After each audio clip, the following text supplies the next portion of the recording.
رمضان قد أهل بالصيام وأطل مصعدا أهلا وخلا ليته في كل حين نحمده ونصلي على رسوله الكريم أما بعد فأعوذ بالله من الشيطان الرجيم بسم الله الرحمن الرحيم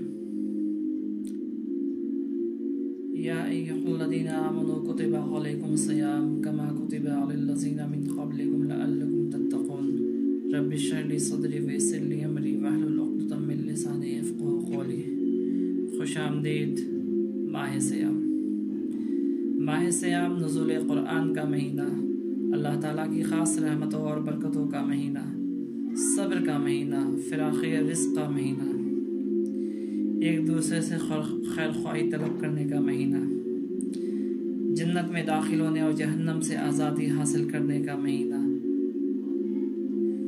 نیکیوں میں سبقت کرنے اور برائیوں سے رک جانے کا مہینہ، بندوں کے حقوق ادا کرنے کا مہینہ اور اللہ کی رضا کے خوگر بن جانے کا مہینہ۔ سیدنا حضرت ابو ہریرہ روایت کرتے ہیں کہ جب یہ مبارک مہینہ قریب آتا تو رحمت کائنات صلی اللہ علیہ وسلم اپنے صحابہ کو مخاطب کرتے ہوئے ارشاد فرماتے: لوگو، تم پر ایک ایسا مہینہ سایہ فگن ہونے والا ہے جس میں آسمان کے دروازے کھول دیے جاتے ہیں، دوزخ کے دروازے بند کر دیے جاتے ہیں اور شیاطین کو قید کر لیا جاتا ہے۔